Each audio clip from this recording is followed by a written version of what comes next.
Les lustres de l'hôtel particulier déversaient des cascades de lumière sur les invités, une symphonie de verres de cristal tintinabulants et de conversations feutrées. Clara avait orchestré chaque détail de cette soirée d'anniversaire pour sa mère, Isabelle.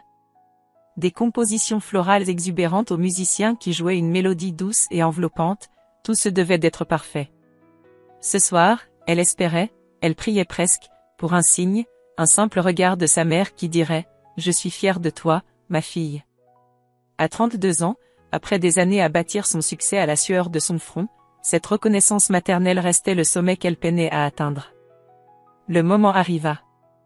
Clara s'avança, un sourire un peu trop tendu sur les lèvres, tenant un écrin de velours sombre. « Maman, joyeux anniversaire !»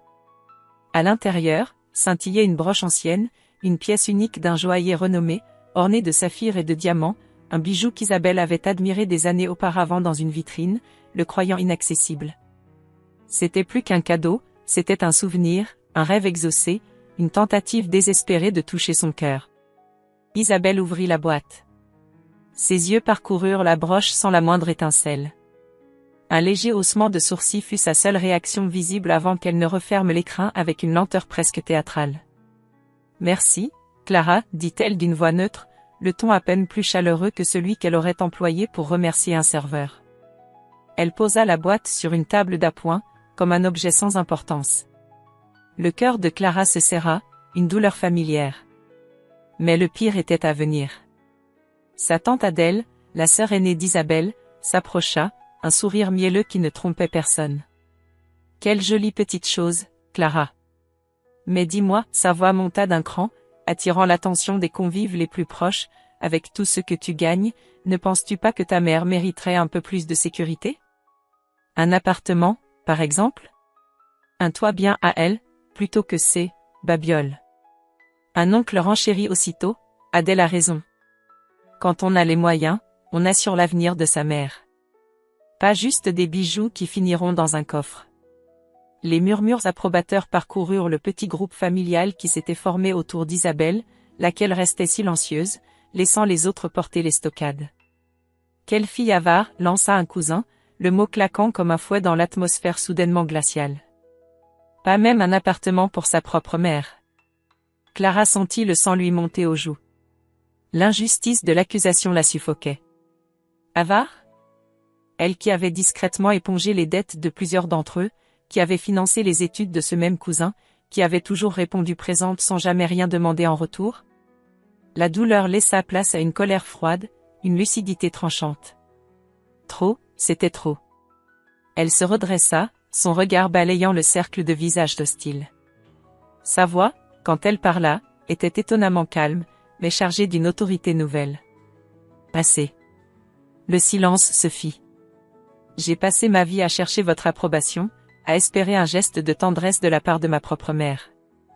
J'ai organisé cette soirée avec amour, choisi ce cadeau avec soin. Elle désigna la broche délaissée. Et tout ce que vous trouvez à dire, c'est que je suis avare? Un rire bref, sans joie, lui échappa. La vérité, c'est que rien ne sera jamais assez pour vous. Votre ingratitude est un puits sans fond.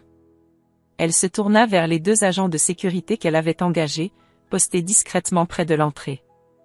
Messieurs, sa voix ne tremblait pas, je vous prie de bien vouloir accompagner mes invités, indésirables, vers la sortie. Immédiatement.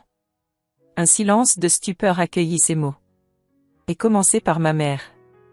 Isabelle la foudroya du regard, enfin une émotion. L'incrédulité, puis la fureur. Mais Clara ne s'y hâta pas. Elle regarda, une à une, les personnes qu'il avait si cruellement jugées être escortées hors de la réception qu'elle avait payée, hors de cet espace qu'elle avait voulu emplir de joie. Lorsque la grande porte se referma sur le dernier invité, laissant Clara seule au milieu des fleurs opulentes et des coupes de champagne à moitié vides, un étrange mélange de désespoir, de rage et d'une poignante, terrible libération l'envahit. Les larmes qu'elle avait retenues si longtemps se mirent enfin à couler, non pas de tristesse, mais d'une tempête intérieure qui venait de dévaster un paysage trop longtemps aride. Le silence de l'hôtel particulier, le lendemain matin, était assourdissant. Les restes du festin gâché avaient été débarrassés par le personnel discret, mais l'écho des accusations et la froideur du départ de sa mère pesaient encore lourdement dans l'air. Clara errait dans les pièces vides, le somptueux décor lui semblant désormais une moquerie. Avait-elle bien fait? La question tournait en boucle dans son esprit, non pas par regret, mais par une sorte d'épuisement moral. La libération ressentie la veille était teintée d'une amère solitude. Des images de son enfance remontaient, fugaces et douloureuses. Elle se revit, à 10 ans, offrant à Isabelle un collier de nouilles peint avec soin, son cœur d'enfant débordant d'espoir. Sa mère l'avait à peine regardé, le posant sur un coin de table avant de répondre à un appel téléphonique qui semblait bien plus urgent. Plus tard, Clara, je suis occupée. Ce « plus tard » n'était jamais vraiment venu. Puis, une autre image, plus nette, Clara, à 18 ans, renonçant à une bourse d'études à l'étranger, une opportunité unique, parce que sa famille avait soudainement besoin d'argent pour sauver l'entreprise familiale de son oncle. Elle avait pris un travail alimentaire, cumulant les heures, mettant ses rêves entre parenthèses. L'entreprise avait été sauvée, mais personne n'avait jamais mentionné son sacrifice. C'était devenu normal, attendu. Aujourd'hui, Clara était à la tête de sa propre entreprise de design, florissante et respectée. Dans son bureau moderne et épuré, elle était l'incarnation du succès, des contrats importants, une équipe dévouée, une réputation d'excellence. Mais le soir, en rentrant dans son appartement élégant et impersonnel, la solitude l'accueillait. Les dîners devant son ordinateur, les week-ends passés à travailler ou à errer seule dans des musées. Elle avait construit une forteresse autour d'elle, si haute que personne ne semblait pouvoir, ou vouloir, l'escalader.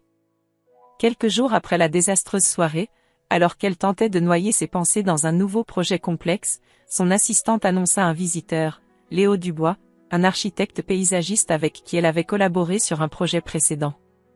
Elle l'avait presque oublié.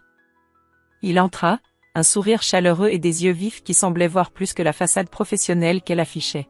« Clara, j'espérais vous trouver, dit-il d'une voix douce. J'étais à votre réception l'autre soir. Je suis parti un peu avant, la fin, mais j'ai entendu dire qu'il y avait eu quelques tensions. » Il marqua une pause, choisissant ses mots avec soin. « Je voulais juste m'assurer que vous alliez bien. » Clara fut surprise par sa démarche. Personne d'autre n'avait osé aborder le sujet. « Je vais bien, merci Léo. Des histoires de famille, vous savez ce que c'est. » Elle tenta un sourire qui ne monta pas jusqu'à ses yeux. « Je sais surtout que vous êtes quelqu'un de fort, » répondit-il simplement, sans insistance. « J'ai apporté les plans pour le jardin du projet Valmy, si vous avez un moment. » Ils discutèrent travail, mais Clara sentait son regard bienveillant sur elle. Léo était différent. Il ne semblait ni intimidé par son succès, ni intéressé par autre chose que la personne qu'elle était. Il y avait une sincérité désarmante en lui. Plus tard dans la semaine, ils se croisèrent par hasard dans une petite librairie de quartier. Léo tenait un recueil de poésie. « Vous aimez la poésie ?» demanda Clara, surprise de le trouver là. « Elle m'aide à voir le monde différemment » répondit-il en souriant. « Et vous, que cherchez-vous parmi ces pages ?»« Une évasion, peut-être, murmura-t-elle, plus pour elle-même que pour lui. » Ils parlèrent un moment, de livres, de jardin, de la pluie qui menaçait. Une conversation simple, légère. En le quittant, Clara sentit une fissure infime dans sa carapace. Une part d'elle avait envie de faire confiance, de s'ouvrir à cette chaleur humaine qu'elle n'avait pas sollicitée mais qui lui était offerte si naturellement. Mais aussitôt, les fantômes du passé ressurgirent, la peur du jugement, la crainte d'être à nouveau déçue, utilisée. L'espoir était un visiteur trop rare, et trop dangereux. Elle se hâta de rentrer, les mots de Léo résonnant encore agréablement, mais recouverts par le vacarme de ses anciennes blessures. Un mois s'était écoulé depuis la soirée d'anniversaire. Un mois pendant lequel Clara avait tenté de colmater les brèches de son navire intérieur. Le tumulte s'était apaisé en surface, laissant place à une routine de travail acharné. Elle avait plongé corps et âme dans ses projets, érigeant des murailles de dossiers et d'échéances pour tenir à distance le fantôme de sa mère et le regard accusateur de sa famille. Pourtant, chaque soir, dans la solitude de son appartement, l'écho des paroles blessantes revenait la hanter. La prétendue libération avait un goût amer, celui de la victoire remportée sur un champ de ruines personnelles. Léo était devenu une présence discrète mais constante. Quelques cafés partagés sous prétexte de discuter de détails professionnels, un message pour lui recommander un livre ou un film, des encouragements sincères lorsqu'elle remportait un nouveau contrat. Il ne posait jamais de questions directes sur la soirée, mais son écoute attentive et son regard compréhensif étaient un baume inattendu sur ses plaies encore vives. Une amitié complice s'était tissée entre eux, fragile mais authentique, un fil de lumière dans l'obscurité de ses pensées. Clara commençait à apprécier ces moments, à baisser légèrement la garde en sa présence, même si la méfiance restait une sentinelle vigilante. Un mardi matin, alors qu'elle était absorbée par la conception d'un espace complexe, son téléphone vibra sur le bureau. Un numéro inconnu, puis un message texte. Le cœur de Clara s'emballa avant même d'avoir lu. Elle reconnut immédiatement la manière indirecte qu'avait sa mère de formuler les choses, même par écrit. « Clara, ma chérie », commençait le message, le terme « ma chérie » sonnant faux, presque sarcastique après tant de silence et de mépris. « J'espère que ce message te trouve bien. Je sais que les choses ont été difficiles entre nous. Mais je suis dans une situation terrible. Après ton départ, tout s'est effondré. Tes oncles et tantes m'ont tourné le dos. Je n'ai plus rien. Je suis seule et désespérée. J'ai besoin de ton aide. Tu es ma seule famille, mon seul espoir. Je t'en prie, ne m'abandonne pas. » Clara relut le message plusieurs fois, chaque mot s'imprimant en elle comme du poison. Une vague de satisfaction mauvaise la submergea un instant. La voilà, la vengeance servie sur un plateau d'argent. Sa mère, si fière, si dédaigneuse, réduite à la supplier. Mais cette jubilation fut de courte durée, rapidement remplacée par un tourbillon d'émotions contradictoires. La pitié? Non, pas vraiment. Plutôt le poids écrasant d'une culpabilité ancestrale, celle de la fille qui doit, quoi qu'il arrive, secourir sa mère. Était-ce une nouvelle manipulation? Une tentative de la piéger encore une fois? Ou était-elle réellement au pied du mur? La perspective de renouer ce lien toxique, même pour lui venir en aide, lui donnait la nausée. Ce soir-là, elle retrouva Léo pour un dîner improvisé dans un petit bistrot qu'il affectionnait. Après avoir longuement hésité, elle finit par craquer. Elle lui raconta tout, la soirée, l'humiliation, la décision radicale, et enfin, le message. Elle lui tendit son téléphone, incapable de répéter les mots à voix haute. Léo lut attentivement, son visage impénétrable.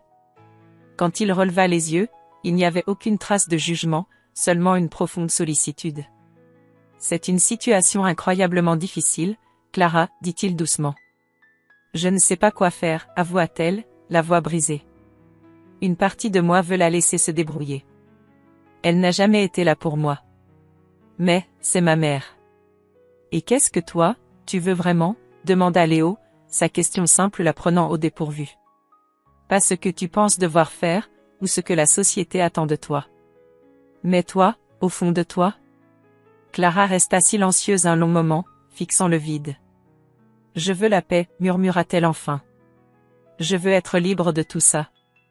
Alors, la décision que tu prendras doit te mener vers cette paix, répondit Léo.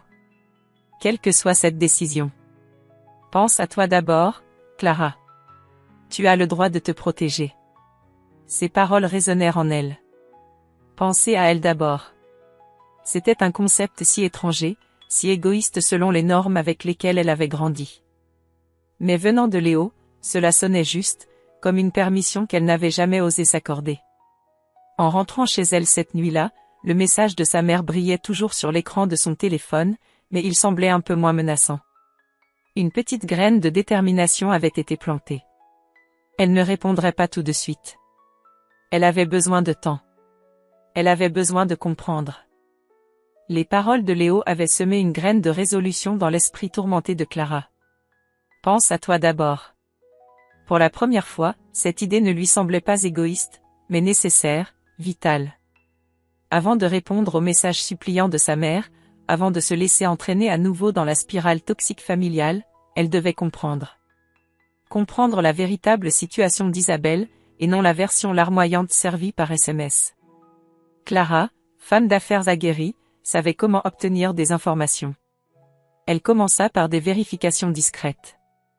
Elle contacta un ancien comptable de la famille, un homme à la retraite qui avait toujours eu une affection paternelle pour elle et qui connaissait les dessous financiers de ses oncles et tantes. Monsieur Durand fut d'abord réticent, lié par une ancienne loyauté, mais face à la détresse sincère de Clara, il finit par lâcher quelques informations cruciales. Oui, Isabelle avait des dettes, mais elles n'étaient pas récentes. Elles s'étaient accumulées au fil des ans, fruit de dépenses impulsives, d'une gestion catastrophique et de prêts jamais remboursés à des membres de la famille qui, aujourd'hui, se détournaient d'elle. Ensuite, Clara se rendit dans l'ancien quartier où sa mère avait vécu avant que son propre succès ne lui permette de lui offrir un logement plus décent, logement qu'Isabelle avait fini par quitter pour un autre, plus onéreux, après une dispute avec Clara sur son manque de générosité. Elle parla à d'anciennes voisines, des femmes qui avaient connu Isabelle avant qu'elle ne s'isole dans sa posture de grande dame incomprise. Leurs témoignages dessinaient le portrait d'une femme orgueilleuse, facilement influençable par ceux qui flattaient son ego, et prompte à rejeter la faute sur les autres. Plusieurs mentionnèrent l'influence de sa sœur Adèle, celle qui avait mené l'attaque lors de la soirée d'anniversaire, la décrivant comme une manipulatrice qui avait souvent poussé Isabelle à des dépenses excessives pour tenir son rang. Les pièces du puzzle commençaient à s'assembler, révélant une image bien plus complexe que celle d'une simple victime.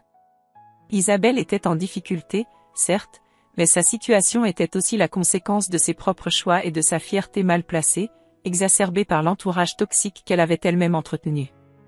Clara ressentit une pointe de déception amère. Une partie d'elle aurait presque préféré que sa mère soit une victime innocente, cela aurait rendu la décision plus simple, la compassion plus facile. Un soir, alors qu'elle compulsait des relevés bancaires qu'elle avait réussi à obtenir indirectement, son téléphone sonna. Un numéro qu'elle ne reconnut pas immédiatement. Elle hésita, puis décrocha. « Allô, Clara ? C'est Sophie. » Sophie. Sa cousine, la fille de sa tante Adèle. Plus jeune qu'elle d'une dizaine d'années, Sophie avait toujours été une présence silencieuse lors des réunions de famille, une observatrice discrète. Clara ne s'attendait certainement pas à un appel de sa part.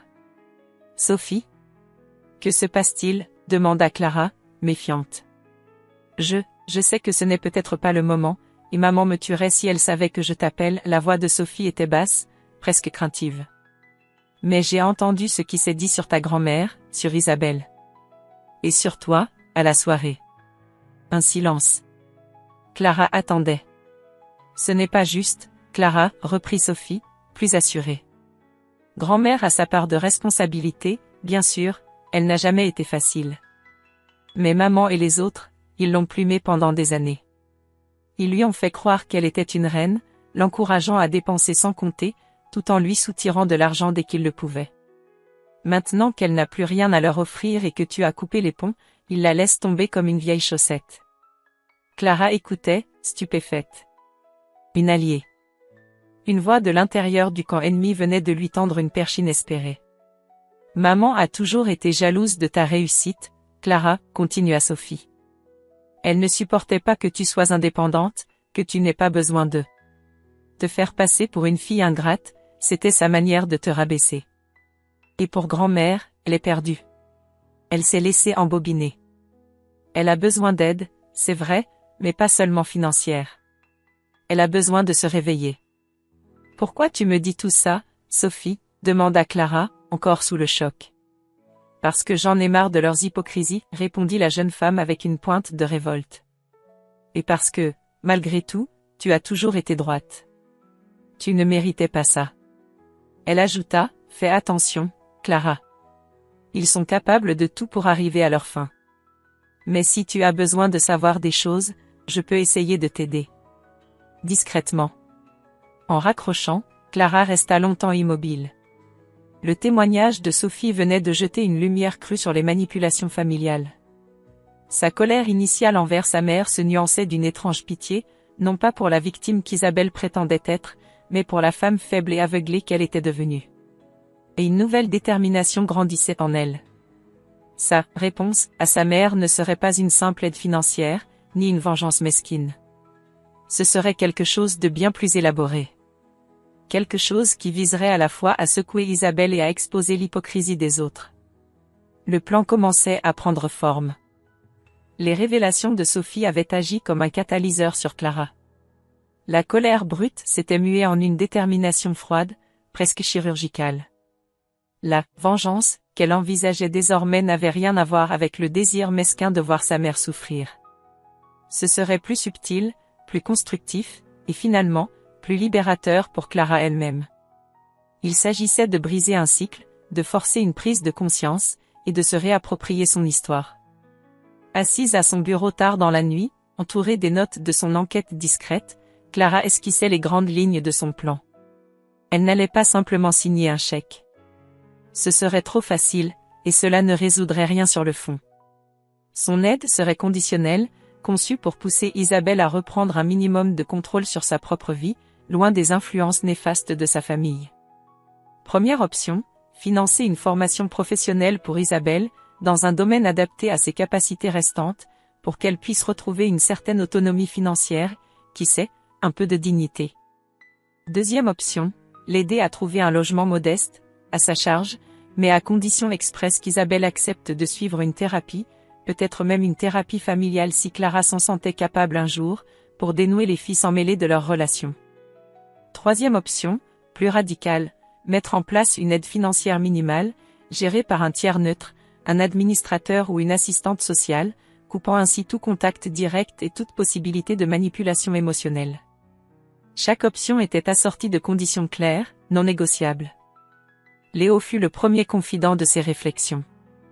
Ils se voyaient de plus en plus souvent, leurs rencontres professionnelles glissant naturellement vers des soirées où ils refaisaient le monde, ou simplement partageaient un silence complice. « C'est impressionnant, Clara, dit-il après qu'elle lui eut exposé les grandes lignes de son plan, un soir, dans son appartement à elle, devant des tasses de thé fumantes. Tu ne cherches pas à la punir, mais à la rendre responsable. Et à te protéger toi. Est-ce que ce n'est pas une forme de cruauté déguisée, demanda Clara, une ombre de doute dans la voix. Lui imposer mes conditions alors qu'elle est à terre? Léo secoua la tête, son regard intense et sincère. La cruauté, c'est de laisser quelqu'un s'enfoncer sans jamais lui montrer qu'un autre chemin est possible. La cruauté, c'est ce qu'on t'a fait subir pendant des années. Toi, tu lui offres une porte de sortie, même si elle est étroite. Elle est libre de la prendre ou non. Il prit délicatement sa main posée sur la table. Tu as une force incroyable, tu sais. Et une justesse, même dans la colère. Le contact de sa main envoya une décharge électrique à Clara. Elle ne retira pas la sienne. Depuis des années, elle avait fui toute forme d'intimité, associant la proximité à la douleur et à la trahison. Mais avec Léo, c'était différent. Sa présence était un réconfort, sa compréhension un refuge. Elle se surprenait à anticiper leur rencontre, à apprécier son humour, la profondeur de ses réflexions, la manière dont il la regardait, comme si elle était la seule personne au monde. Un sentiment nouveau, effrayant et excitant à la fois, commençait à éclore en elle, un sentiment qu'elle n'osait pas encore nommer amour. Pourtant, la vieille Clara, celle qui avait appris à se méfier de tout et de tous, n'était jamais loin. Une partie d'elle criait encore vengeance, la vraie, celle qui fait mal, qui humilie. L'envie de répondre à sa mère par un silence méprisant, de la laisser se débattre seule dans les conséquences de ses actes, la tentait parfois. Ses pensées sombres la prenaient par surprise, la laissant honteuse et effrayée par sa propre noirceur. Elle en parla à Léo, un soir où la vulnérabilité la submergeait. Parfois, je me dégoûte de vouloir lui faire du mal, même après tout ce qu'elle m'a fait. Léo l'écouta sans l'interrompre, puis dit doucement, c'est humain, Clara. C'est la preuve que tu as été profondément blessée. Mais ce qui compte, ce n'est pas d'avoir ses pensées, c'est de choisir de ne pas agir en fonction d'elles. Tu choisis la voie difficile, celle de la justice et non de la vindicte. C'est ça, ta vraie force. Ces mots l'apaisèrent. Il avait ce don de trouver les paroles justes, de valider ses émotions sans jamais excuser les comportements toxiques.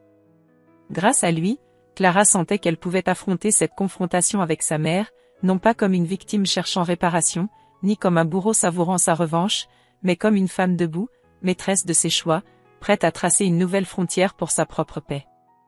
Le plan était prêt. Il ne restait plus qu'à organiser la rencontre. Le lieu de la rencontre fut un petit café neutre, loin des fastes de l'hôtel particulier ou de l'intimité des appartements. Clara était arrivée en avance, choisissant une table discrète au fond. Elle avait répété mentalement son discours, les conditions de son aide, s'efforçant de maîtriser le flot d'émotions qui menaçait de la submerger. Quand Isabelle entra, elle parut plus âgée, les traits tirés, une ombre de l'assurance qu'elle affichait autrefois. Elle s'assit en face de Clara, un léger tremblement dans les mains. « Merci d'être venue, Clara », commença Isabelle d'une voix faible, presque méconnaissable. Elle s'attendait probablement à des reproches, suivis, elle l'espérait, d'une aide financière substantielle et inconditionnelle. Clara prit une profonde inspiration. « Maman, je vais être directe. J'ai reçu ton message. J'ai réfléchi à ta situation. » Elle marqua une pause, regardant sa mère droit dans les yeux. « Je suis prête à t'aider, mais pas n'importe comment. J'ai des conditions. » Isabelle se redressa légèrement, une lueur de méfiance dans le regard. « Des conditions ?» Clara exposa alors son plan, calmement mais fermement. L'aide pour trouver un logement plus modeste, oui, mais conditionné à un suivi thérapeutique pour Isabelle. Ou une aide pour une reconversion professionnelle, si elle s'engageait sérieusement dans cette voie. Elle expliqua que l'argent ne serait pas versé directement, mais géré pour assurer qu'il serve réellement à sa reconstruction. Elle évoqua les années de négligence émotionnelle, les humiliations, non pas pour accabler, mais pour justifier la nécessité de ces garde-fous. « Je ne serai plus ta solution miracle ni ton portefeuille, maman. Si tu veux mon aide, ce sera pour te permettre de te tenir debout par toi-même, et pour que nous ayons, peut-être un jour, une relation plus saine. » Le visage d'Isabelle passa par plusieurs teintes. L'incrédulité d'abord, puis une rougeur de colère. « Des conditions ? Tu oses me poser des conditions ? Après tout ce que j'ai fait pour toi ? Te mettre au monde, t'élever. » Elle tenta la carte de la culpabilisation, sa voix montant d'un cran. « C'est donc ça, ta vengeance ? Me voir humiliée, réduite à accepter tes miettes et tes leçons de morale ? Ce n'est pas une vengeance, maman, c'est une frontière, » répliqua Clara, sa voix ne faiblissant pas, celle que j'aurais dû poser il y a bien longtemps. « Tu as le choix de refuser, bien entendu. Mais alors, tu devras te débrouiller seule. » Isabelle parut sur le point d'exploser, de se lever et de partir avec fracas comme elle l'avait fait tant de fois. Mais quelque chose la retint. Peut-être la détermination froide dans le regard de sa fille, ou la conscience aiguë de son impasse.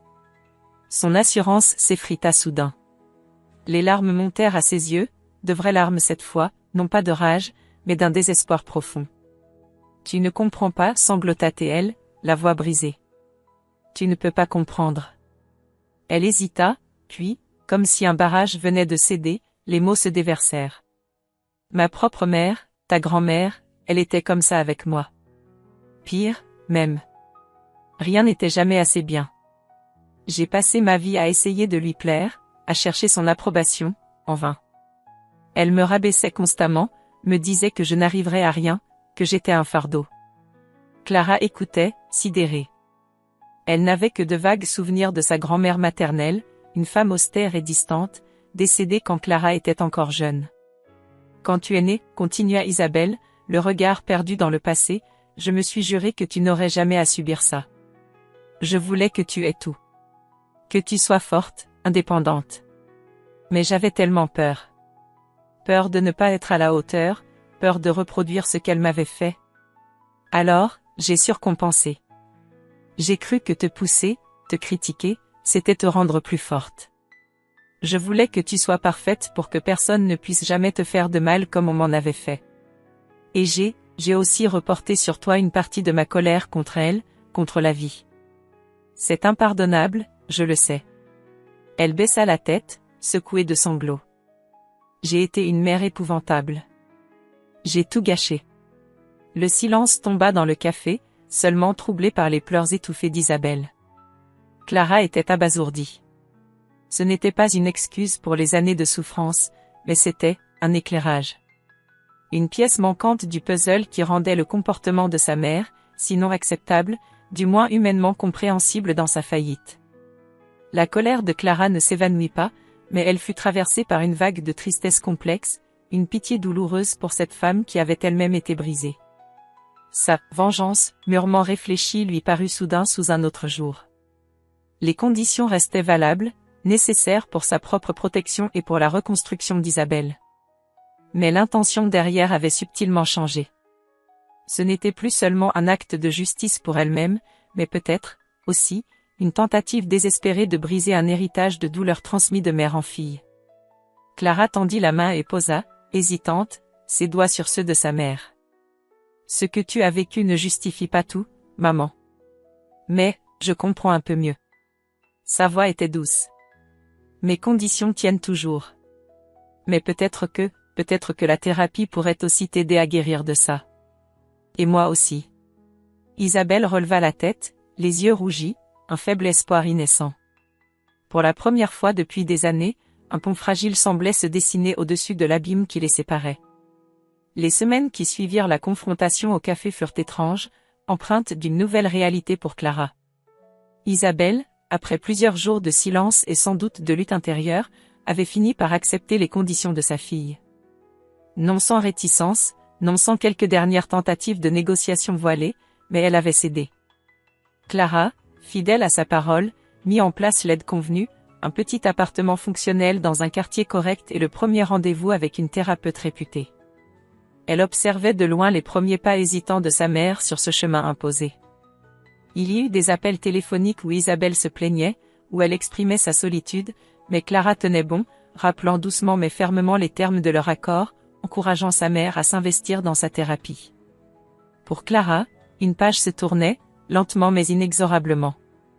La révélation sur le passé de sa grand-mère n'avait pas effacé les années de souffrance, mais elle avait permis à une forme de compréhension amère de s'installer, chassant la rage la plus corrosive.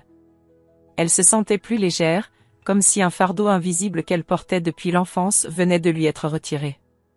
Ce n'était pas un pardon total, ni un oubli, mais une acceptation. L'acceptation que sa mère était une femme faillible, brisée par son propre passé, et que Clara elle-même n'était plus définie par cette relation toxique. Elle avait repris les rênes de sa propre narration. Cette libération intérieure se refléta dans tous les aspects de sa vie. Son entreprise prospérait, mais elle apprenait à déléguer, à s'accorder du temps pour elle. Elle redécouvrait des plaisirs simples, flâner dans les parcs, lire pour le plaisir et non pour le travail, passer des soirées à ne rien faire de productif. La forteresse autour de son cœur commençait à se démanteler, pierre par pierre. Et puis, il y avait Léo. Leur relation s'était épanouie avec la douceur et la force d'un jardin bien entretenu.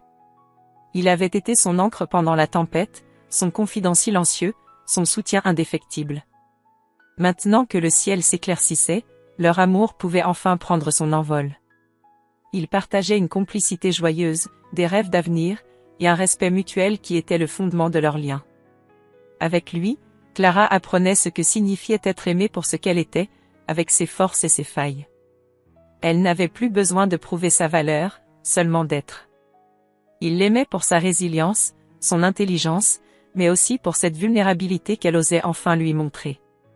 Quant à la famille élargie, la plupart des oncles, tantes et cousins avaient disparu de la circulation après avoir compris que la source financière qu'ils espéraient exploiter via Isabelle, et indirectement Clara, s'était tarie. Certains, comme sa tante Adèle, tentèrent quelques approches mielleuses auprès de Clara, feignant une sollicitude nouvelle, mais elle les éconduisit poliment et fermement. Elle n'avait plus d'énergie à gaspiller pour leur hypocrisie. Sophie, sa jeune cousine, restait un contact discret, une petite lueur d'espoir dans ce tableau familial sombre, lui donnant parfois des nouvelles neutres d'Isabelle. 1 an plus tard. Clara se tenait sur la terrasse de la petite maison de campagne qu'elle et Léo venaient d'acheter, un havre de paix entouré de verdure. Le soleil de fin d'après-midi dorait le paysage. Léo la rejoignit, passant un bras autour de sa taille. « À quoi tu penses ?» demanda-t-il doucement. Clara sourit, un sourire sincère et apaisé. « Je pense que la vie est surprenante. Et belle. » Son téléphone sonna.